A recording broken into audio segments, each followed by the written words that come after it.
Huge development out of South Texas. Mayra Flores, a Republican, running against this guy, Danny Garcia, a Democrat, for an open seat, a seat vacated by Filemon Vela, who got an appointment in the Biden administration.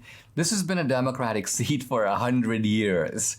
And Mayra Flores needed not just to win, she had to get to 50% to avoid a runoff, and she did. So she has flipped the seat. This narrows further the Pelosi margin in the House, which is already very tiny. And it signals a larger trend that's going on in South Texas. Now, this is actually where you grew up. This is your home turf. This is my home turf. This is my dream come true. And so, when we interviewed Mayra a few months ago, and I was, I helped with the interview. I was one of I talked to her as well. And I said, listen, this is my dream come true to make the Valley red. I mean, I just, always dreamed of that. Even when I was 14 years old and met Ronald Reagan in Harlingen, that was something that, hey, we have to flip this county red. And she did. Now, we have to help her, because it's going to get a little dicey come November, because they have done a redistricting in the Valley. And so her seat is now redistricted in a way that actually gives a Democrat a 17-point lead. So we have to, hey, all my friends from Harlingen High School, go vote for her. Trust me. Well, so even in this race, she was in a district that was 10 plus for Biden. Mm-hmm. But the new district is going to be 17 plus for Biden. Now, she's a terrific candidate. By the way, she's married to a Border Patrol agent. She has little kids. There's a great picture of her, and she's wearing this Border Patrol hat. And so she's got all the kind of ingredients to win.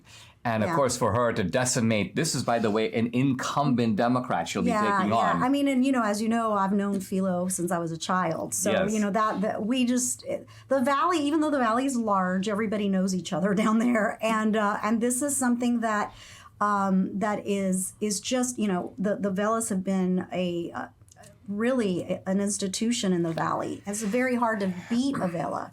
So anyway, so this open seat gave her the opportunity to get in. Now she's the incumbent, and hopefully that will give her a little bit of an edge when come November. But I have to say that that it is a red wave of not just Mayra, but Monica de la Cruz, Cassandra Garcia. So these three women, I love how the NRCC said, last night was just the beginning. The triple threat is going to flip South Texas red. I mean, this is important on two fronts. One is, of course, it's to keep Texas red.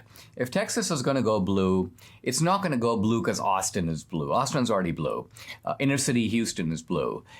They need to hold the Rio Grande Valley. That's the south part of Texas. It's all the tip of Texas down there by the border. And Mayra's district, 85% Hispanic. So she's running in an overwhelmingly. So the Democrats. That's pretty much the way it is down in the Valley, honey. Yeah. Now talk about how we're seeing a shift, not just for the Cubans and the Venezuelans. Yeah. So this is the Democrats' worst, and I mean worst nightmare, because as a Venezuelan / Mexican American, I know that it's a little bit easier to lose the Venezuelan vote because of socialism, right? Venezuelans that come to America do not want the same thing to happen in America that they just left, the hellhole in Venezuela to come here and only happen again here.